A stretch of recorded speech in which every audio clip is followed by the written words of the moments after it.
Hello, everyone, and welcome to Norton from Home. My name is Kate Faulkner. I'm the Associate Curator of Education for Public Programs at the Norton Museum.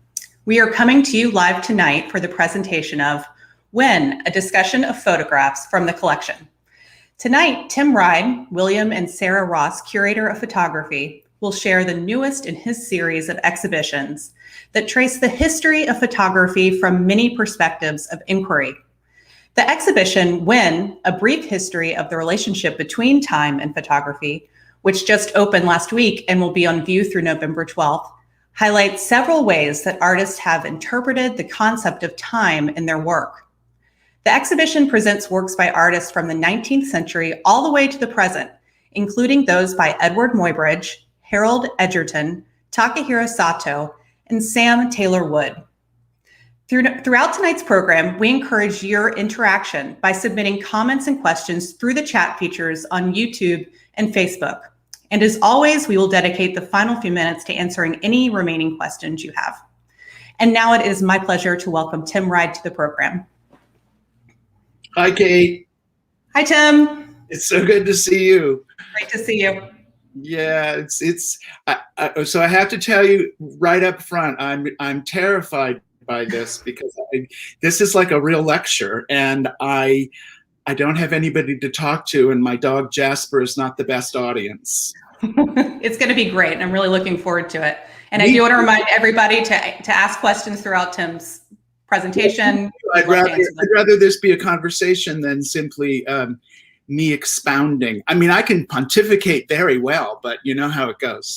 So anyway, thank you for being here, and thanks for spending really prime happy hour time with me.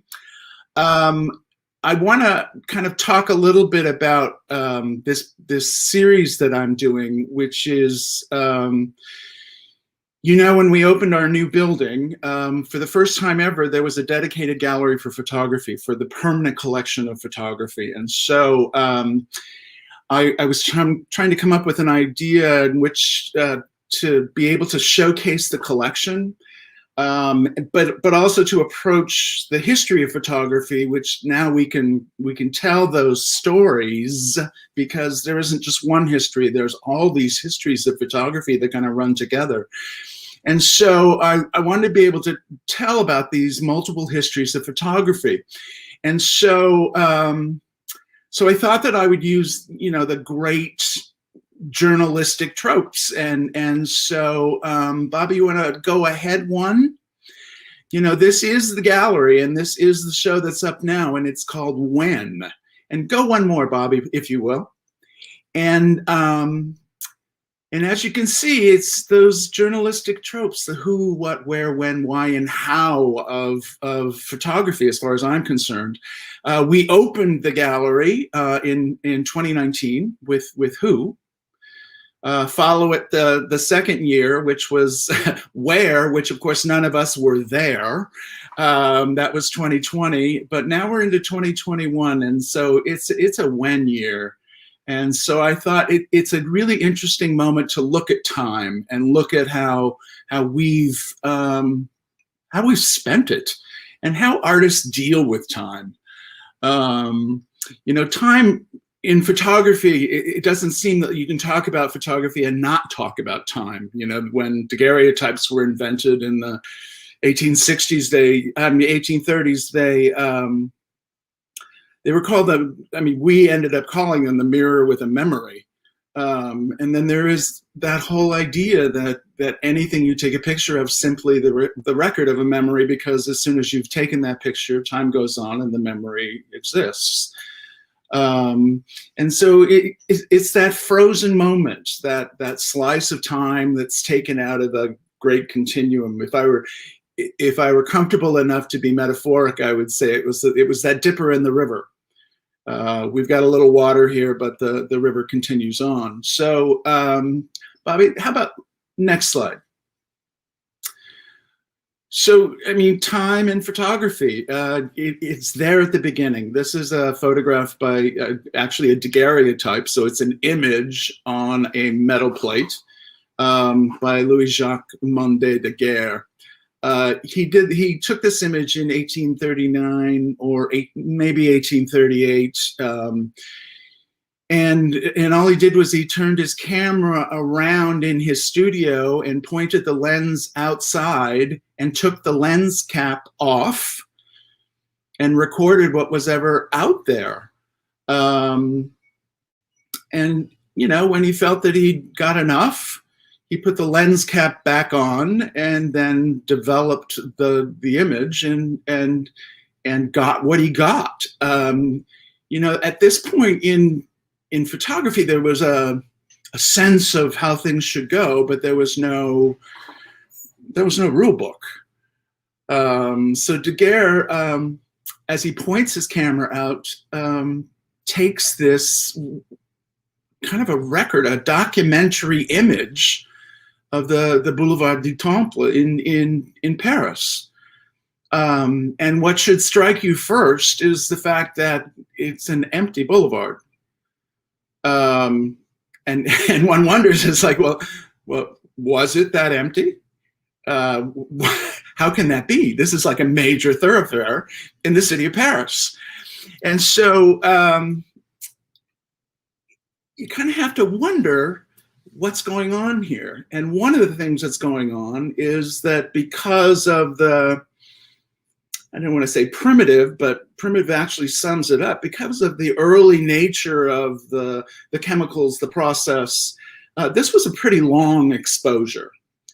And because of that, if things weren't stationary for a substantial amount of time, they didn't show up on the camera.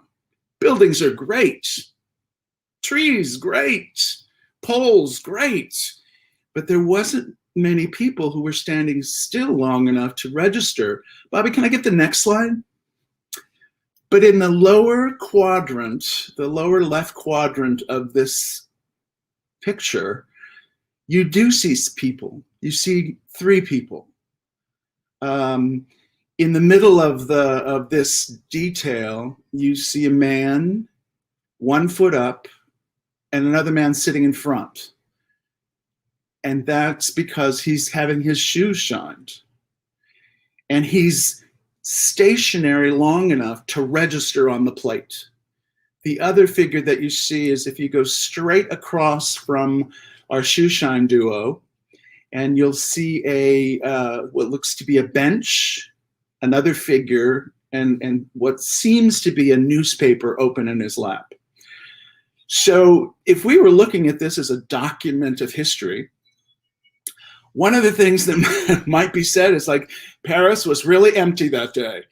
But the reality is the technology of photography was not quite up to the task of showing what was in front of it without a few glitches. So can I go to the next slide? So this is the entryway to Wen in the museum. And on the wall, you see a stacked pair of images, and those images are by Eadweard Muybridge. And the triplet next to it are images by Harold Edgerton. And they will kind of be our starting points to talk about time, technique, and the technical side of what really makes a photograph reflect time. So let's go to the next slide. So this is an image by Eadweard Muybridge. The thing you need to know about Muybridge, though, Muybridge, yes, he was a photographer. In fact, he was a pretty well-known landscape photographer. He was doing Yosemite after Carlton Watkins was doing Yosemite. He was doing these amazing panoramas. One that I can think of San Francisco, and he was also publishing and really making a name for himself. But he was also a painter. So he's an Englishman. He comes over to the States. He's doing all this work, and he begins to think about, okay, how do I record how things move? Now that seems kind of a leap. It's like, okay, Landscape's not moving. Panoramas of a city, those things aren't moving. But he was issued a challenge.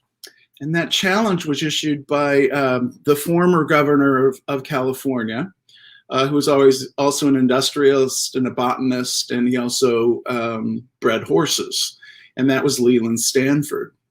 And what Stanford wanted and what he commissioned Muybridge to do is to give him visual proof that when his horses run, at one point in the gait, all four legs are off the ground. So no hooves are touching the ground. And so next slide. And so Muybridge really kind of tried to figure out, okay, how am I going to do this? How am I going to make that? How am I going to get this idea across in a visual sense? And the way to do that, he finally comes to terms with it, is to use a battery of cameras. As you can see here, we've got 12 images across top and bottom. So every image is a unique camera. And so if you go to the next slide. So what he did is he set up this barrage of cameras.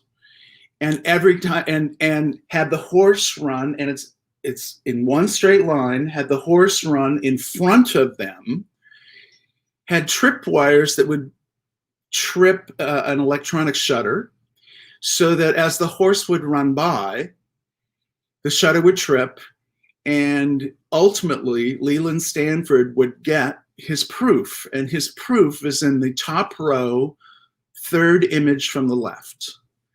And what you can see there is all four hooves are off the ground.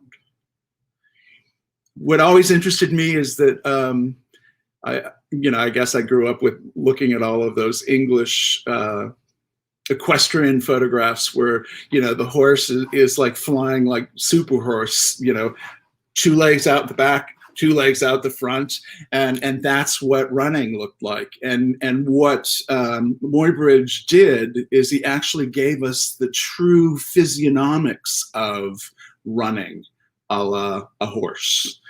So go to the next slide, please. So here you can see how Muybridge set up those cameras. So they're all in one bank, one line straight across. Here it's a sulky going by. And the way he set this up was that as the wheel would hit the wires that were going on the ground, that would trip the shutter. And so he would get all of these different photographs as the horse went by. There was also a way in which the wire for a galloping horse without the silky on the back, the wire would hit the horse chest high. So again, the shutter would flip, giving you that sense of moving across the space. Ultimately, like very quickly thereafter, he came up with a much more sophisticated way of electronically hitting the shutters, such that he could time them, and so that he didn't then have to be very precise about one line and another line, and each one being parallel to one another. And he was able to actually then photograph the flight of birds, for example. Next slide, Bobby. And Stanford was very pleased with it. There was some bad blood between them, but because of his work for Stanford, Muybridge gets the opportunity through the University of Pennsylvania to go to Philadelphia, and is given a studio and support, and he creates more than 100,000 of these animal locomotion pictures. Here you can see, it's an elephant. Well, clearly the elephant is not in the studio. But he's given carte blanche to go into the Philadelphia Zoo. And so we have all of these amazing source images. And in some cases, artists would use these images for their own drawings, paintings, and actually have a more realistic approach to how the body moves, whether it's the body of an elephant or the body of a human being. One of the common visitors to his studio was Akins, who did photographs himself, but Akins was very interested in kind of the realism that was being recorded by Muybridge. So Muybridge's, Muybridge's technique was to use all of these different cameras. And can I go to the next one? And that was a way to get time by freezing motion. Now, any of us that have ever taken a portrait, we know that we are freezing time, if only because once you've taken the portrait, time moves on and the portrait stays where it is. And who would guess that, the 60 years between one of these young boys in the portrait and this cantankerous curator who's talking to you now would result in this kind of a juxtaposition between the picture and the image. But that's what it is. It's over 60 years. Next slide. But what photography was really good at is to take that single moment and to give it a platform from which to be scrutinized, to be, it's almost as if they were given a higher calling with these types of photographs. This is one of my favorite photographs of all time. This is Cartier-Bresson's Behind the Gare Saint-Lazare, taken in 1932. And just to put it in context, he's taking this at the same time that the Olympics are happening in Los Angeles for the first time. So one of the things I love about this photograph is the fact that if you look at the heel of the man's shoe that is just about to touch the water that reflects him, it's not quite there. And there's that wonderful gap that that reminds me of like a Mondrian at the side canvas, or it just reminds me of that. It's that anticipation, the anxiety of something just about to happen, and then the other things I love about this photograph are the arcs, the opposing arcs in the middle of the photo, in the kind of bottom register, the doubling of the figure, the doubling of the figure again when you compare the jumping man to the figure who's leaping on the billboard off to the left. It seems to be one of those pictures that keeps on giving. But it is that frozen moment in time, and as Cartier-Bresson said, it was the decisive moment. So it is this moment that tells the tale. What tale, you might ask, but I'm always hoping that that's a 4-foot deep pool, but that's just me. So next slide, please. So that idea of stopping time again brings us to another one of the real pioneers of time in photography, if you will. Harold Edgerton, excuse me that the H seems to have dropped off. So Harold is not his younger brother, but that is Harold Edgerton. The work of Harold Edgerton is pretty important for many reasons, but he was an innovator, he was an inventor, he was an instructor at MIT. He was at MIT. He started there as a student in 25, and he teaches there until 1977.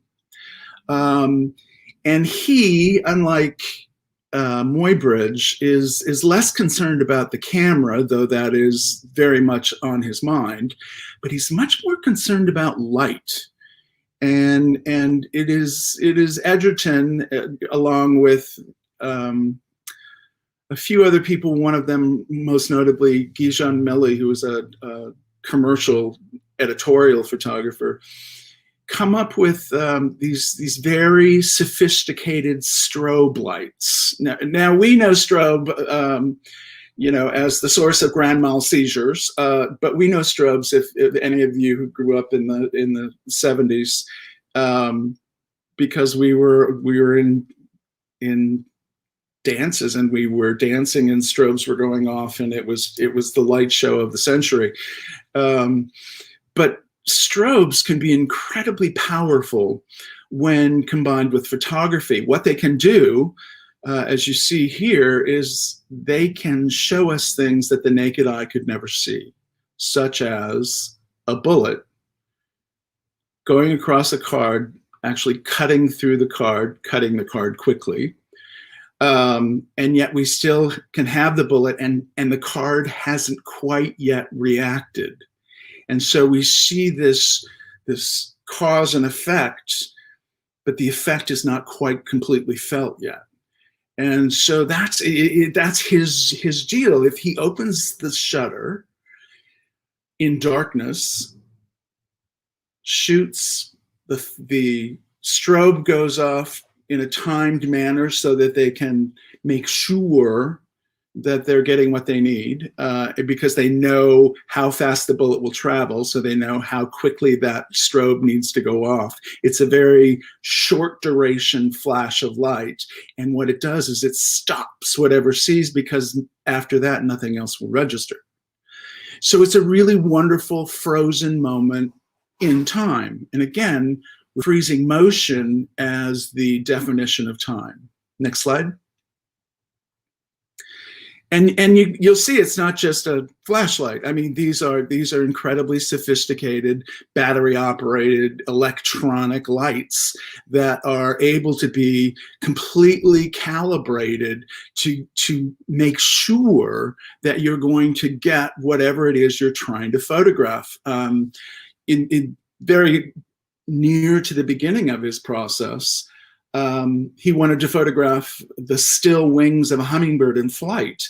And he had to use an exposure and a strobe moment that was 1/1000th of a second in order to get that. Next slide. And so we see, and it's very easy to say, oh, well, Muybridge was doing that as a document, as almost scientific, and then you've got Edgerton doing it. It seems very scientific, even though it's very interesting. Is it really art? And yet, in some cases, the scientific becomes the aesthetic. This is Harold Edgerton's milk drop coronet, which is, I guess, at least in my mind, the most famous image he ever took. To me, it may not be the most important one, but it is the one that that pushes that boundary of the scientific into a realm where there are aesthetic things that are happening now. This idea of the milk drop going into the puddle of milk, and it's the splash back that we're seeing. And it's not just the coronet. What makes the picture is that one tiny drop of milk that is at the top of the picture. And all of a sudden, it's no longer simply scientific. It's actually an incredibly interesting operation photographically. And so for me, it's wonderful to watch this idea of how these things operate. Next slide, please. And obviously, artists were picking up on this. This is many years later. So this is Naoya Hatagayama, and this is what it looks like. This is a blast, a rock mining blast. And yet, when you go into the galleries, I want you to spend some time with it, because what happens is it becomes this incredibly expressive dream of color and shape. It almost feels as if it's an abex moment. It's a at once horrifying and yet completely compelling. It has a tension that, to me, recalls that tension that you saw in the Cartier-Bresson photograph. And I have to tell you, it took me a long time to find this photograph. I've been looking for it ever since I was at LACMA. And it took me until I got to the Norton to find one, and one that I could get. So this is one of my really most favorite acquisitions for the collection. Next slide, please. But the thing about strobes, I mean, we've been talking about things that would freeze time, which of course is that one incredibly bright flash. And you think about that, but what if you use a system of flashes? What if instead of one flash, there are precisely timed intervals between very short duration flashes? And what if you let all of those things register, back one, what if you let all of those things register on one photographic plate? What you get is what we're looking at here. And here is this wonderful image of a golfer. But not only do we understand that it's a golfer, but we also have a chance to understand his swing. It is simply, A, to me, you can't look at it and not think Nautilus shell. But B, it's one of those things that has spawned an incredible amount of reactionary photographs.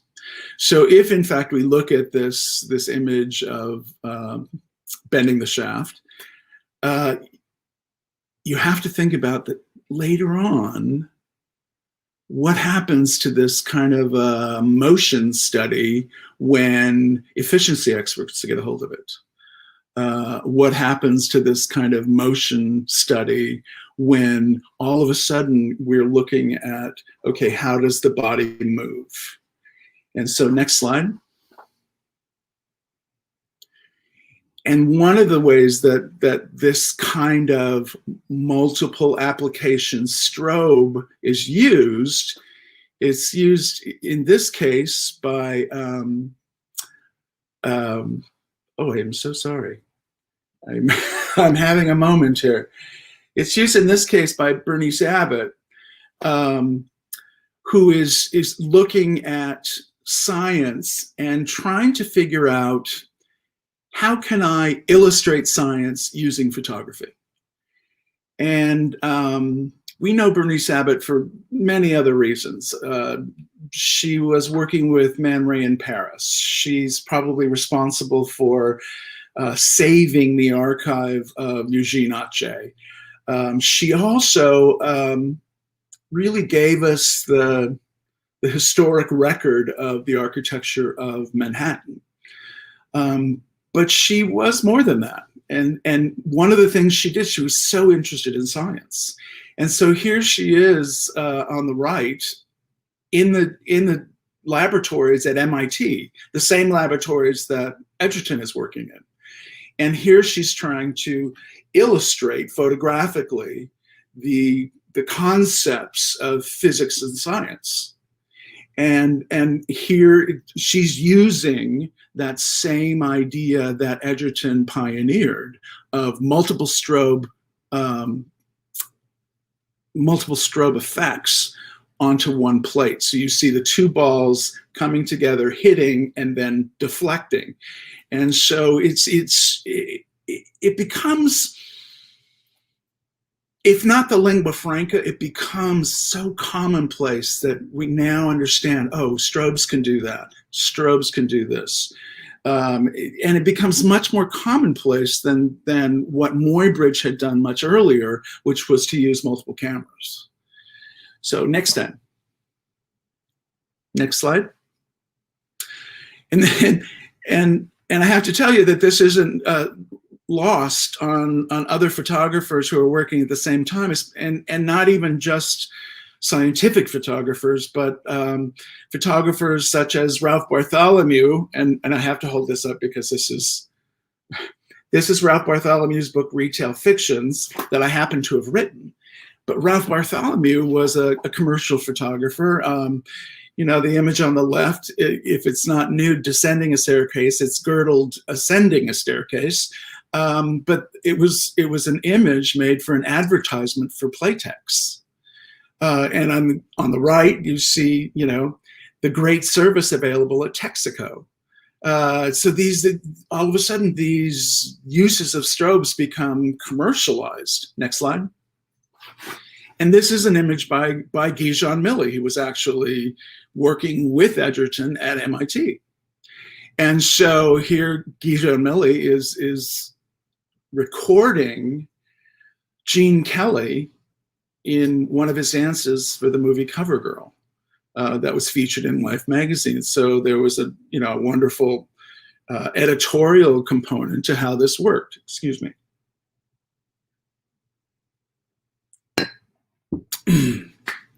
Great. And next slide.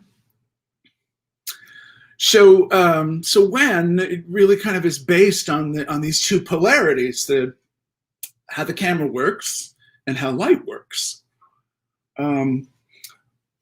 Photographers being photographers and art being messy, sometimes things change.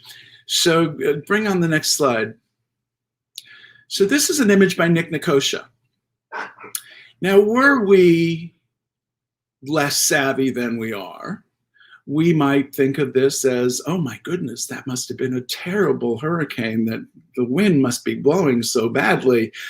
You know, by the 70s and into the 80s, a lot of what was going on in photography, especially what was going on as photography went into the art world, is that the basic tenets of what photography stood for began to shift.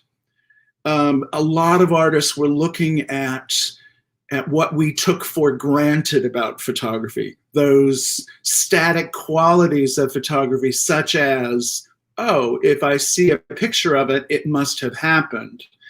The truthfulness of photography, the documentary nature of photography, all of those came into question. And Nick Nicosia was one of those photographers who was basically setting up this system, this scene, this tableau, which didn't exist in time. There was no moment before, there was no moment after. It was the tableau that was set up, photographs it, and uses what the presuppositions of photography are to make it appear reality. Even though there's a lot of things that say to us now, we're very savvy because we've been photoshopped to death. Now we can look at it and say, you know, that's not quite true. But he's questioning now all of those concepts of photography that we hold dear. One of those being that photography can stop time. Well, this is out of time. This is not a part of the stream of time other than the setting up and the taking down. Next slide. 10 years before Nicosia, you have, again, one of my favorite pictures, a Robert Cumming image called Mishap of Minor Consequence. It's a very simple image. The chair is falling over, the pail is falling off the chair. What I'm not showing you, however, is that this is actually a diptych. Next slide. Because the entire work of art is that on the left, chair falling over, pail falling off chair, and the slide on the right, which is revealing all of the wires and the lighting and the structures that are holding all pieces in place. And again, much like Nicosia before, you've got Robert Cumming who's saying, photography cannot be trusted. It may be a mishap of minor consequence, but it's my mishap of a minor consequence. And so it's a really wonderful moment when photography becomes more than the view, more than the document, more than the idea of, I'll take a picture of that and take it outside of time. Photography now becomes a comment on its own properties, and which leads us much further into the future. So next. So we've talked about time, we've talked about cameras, we've talked about light. Now, what if we bring all of those together and we talk about this thing called, the long exposure? You can take that very quick, as materials get better and better, lenses get better and better. You can take shorter and shorter exposures, so you can be, much more precise in what you're making. And yet some artists prefer not to. Some artists choose to allow for a longer exposure for a reason. Next slide.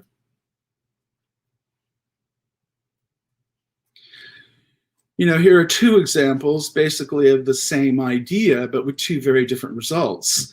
Ilse Bing in the 1930s, photographing a woman doing the can-can at the Moulin Rouge. The whole idea of the long exposure here is, there wasn't a lot of light available, so she had to extend the exposure in order to get anything.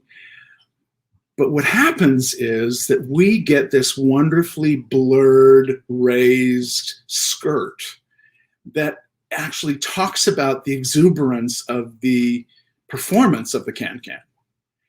And then many years later, as David Scheinbaum is accompanying his son to performances by the local bands that are coming through Albuquerque, he takes this wonderful photograph that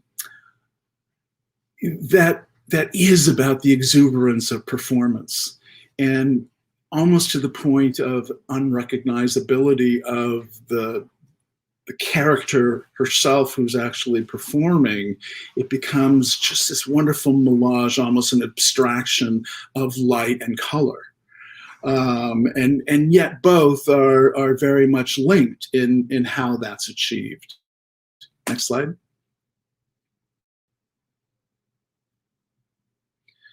Paul Kappanigra, on the other hand, uses a long exposure to a very different effect. His Running White Deer, which arguably is his most famous photograph, because of the long exposure, because of the blur that long exposure provides, these running white deer become almost mystical.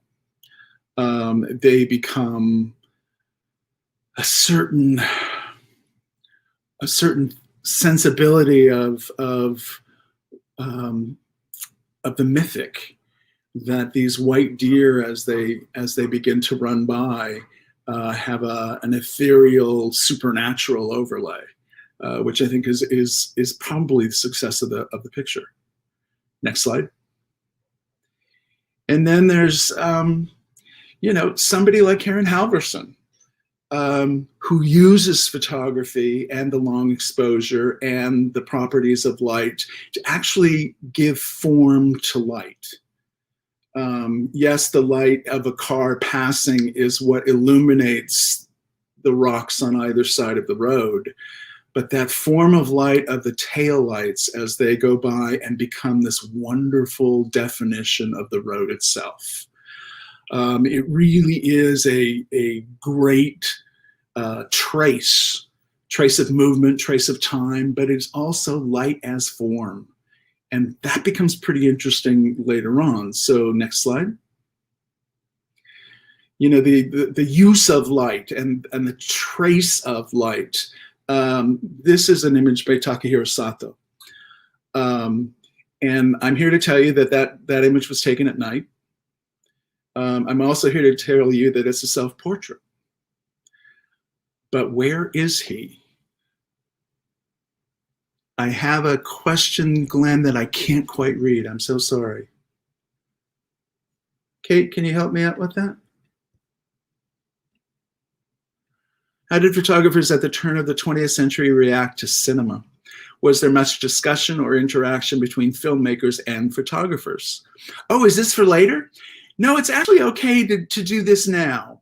And I will say, turn of the century is okay, because, so let's go back to what I was talking about with Muybridge. Muybridge also invented something called the zoetrope, in which he could, in a round drum, apply the photographs around the round drum, and then have slits that would correspond to each photograph, and then spin the drum. And as the slits would go by, you would register the motion of whatever it was you were of the photographs that were inside. So if you took Muybridge's images of a man vaulting, pasted those around the zoetrope, centered on the slits, and then spun it, you could watch the man actually jump. There's been a lot of scholarship done about the kind of intersection of the Marais and Muybridge. Without Muybridge's ideas, film would have taken longer. With Muybridge's ideas, it actually propelled filmmaking. And so, when I was a kid, we had things called flip books. And it was like very rudimentary animation. But that's really what we're talking about here. How do you animate a photograph to become a movie, which isn't that what film is? A series of photographs that, when spun at a certain revolution, become movement. So thanks, Glenn. So let's go back to Takahiro Sato, though. So my supposition is this is a self-portrait of Takahiro Sato. But where is he? So now we know that if you use a long exposure and think all the way back to the first daguerreotype that we did, if you use a long exposure, sorry, Jasper's just waking up. If you use a long exposure, what happens is, if you are stationary long enough in relationship to the long exposure, you will register on the film. If you are not, you won't. So what does that mean for this picture? So where we're sitting and we're looking at this tree, that's where the camera is. If you open that shutter and leave it open, it's going to absorb all of the light coming in. And it's going to then register what that light is defining. If Sato goes into that scene and continues to move, but every time he stops, he takes a flashlight and flashes it at the camera, he won't register because he's going to continue moving, but that flash will register. So everywhere you see these wonderful light flashes, that's where he was, even though he's not there now. And so it is this funny game about, okay, how do I use the property of this thing that's supposed to stop time in order to actually extend it? Because that's what's happening here. Next slide. For Michael Floman, it's a different result and actually a different impetus to do. Sato, of course, uses a camera, very long exposure, and he's part and parcel of the process. He's defining the process. For Michael Floman, however, Michael Floman doesn't use a camera at all.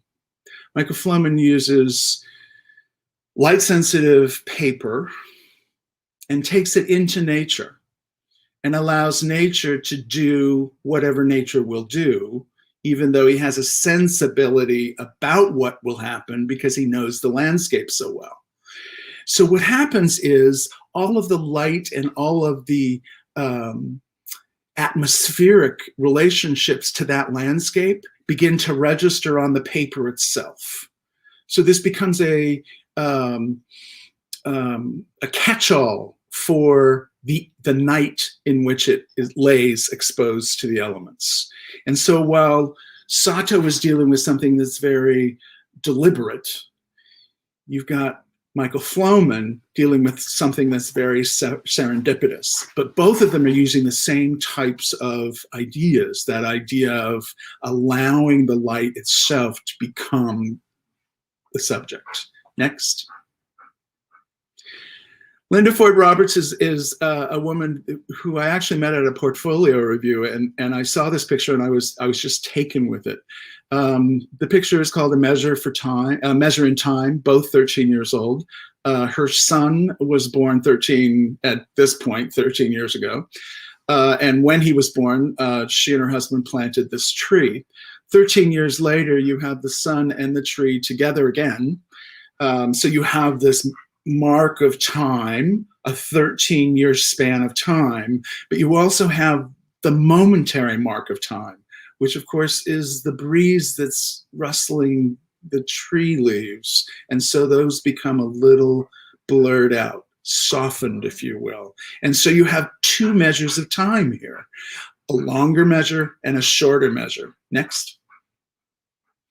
And if you really want to talk about long measures of time, this is a piece by Justin Gariglia, who's making images of glaciers right before they calve, right before the ice falls off of the glacier into the ocean.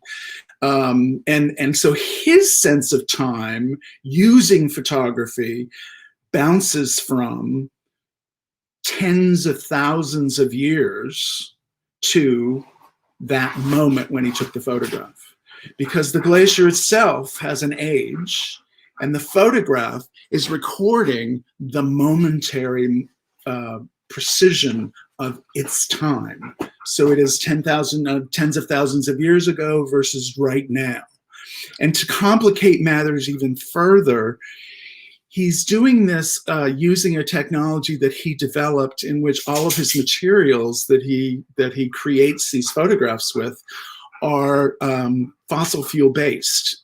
And so he's using the materials that are actually speeding up time for the glaciers and actually contributing to their demise. Next picture.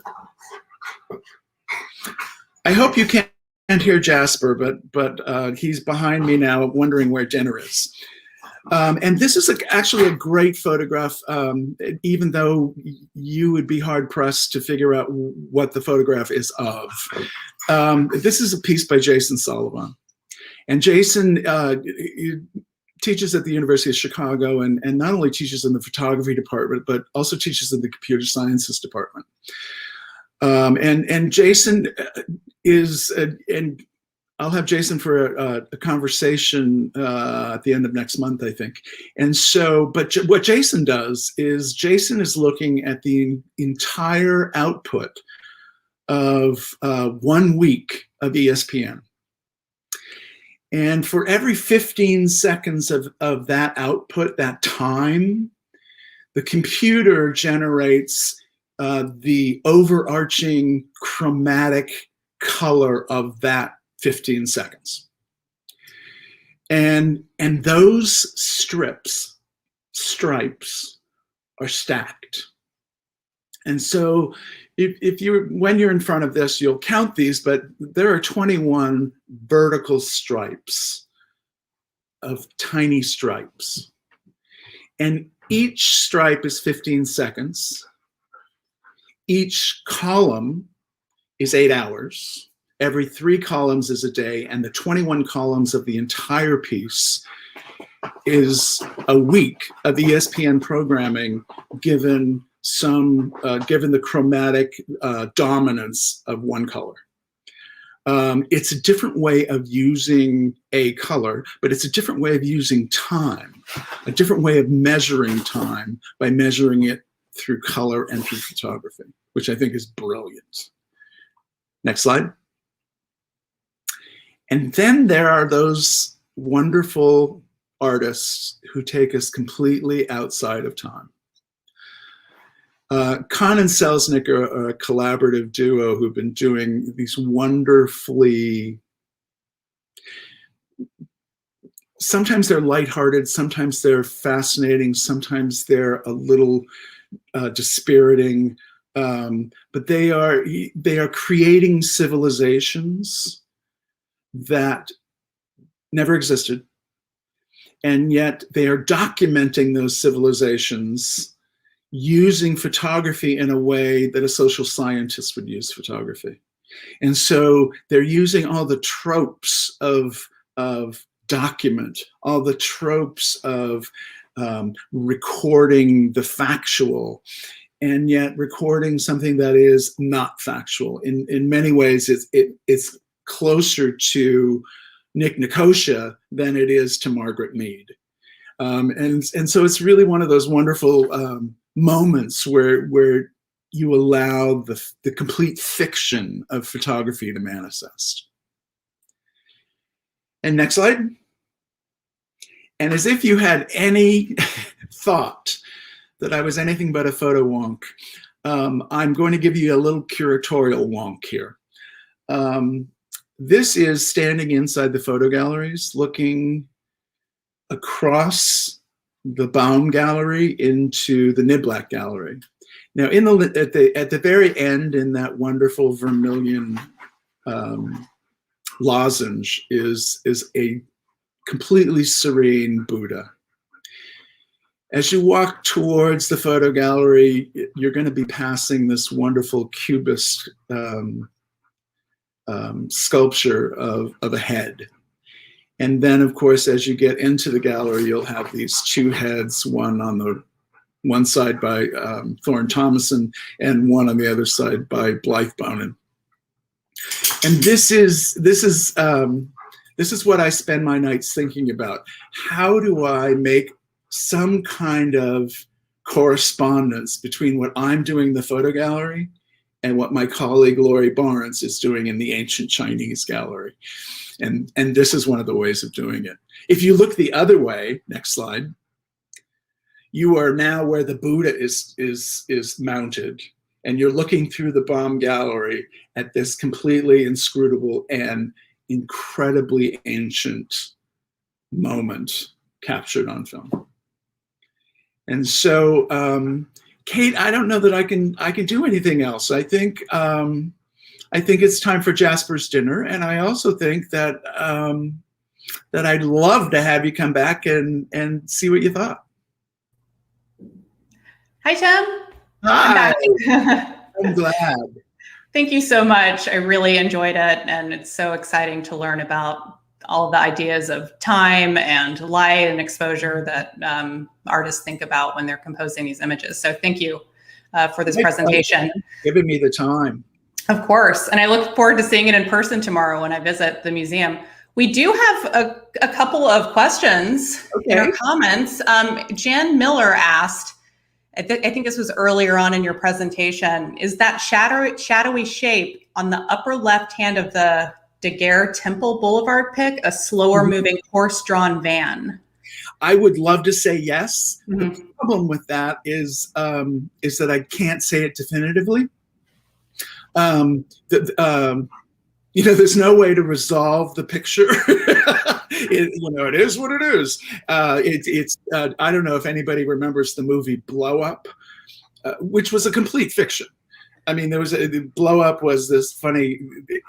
The premise of the film was that there was something really bad that happens in a park that's caught in a photograph that was not taken of that situation, but of another situation that happened to be in the background. And by blowing the photo up, you could actually see it, which of course is nonsense. I mean, there's only so much information on a negative, and if you can't see it, you can't see it. You can't see it, exactly.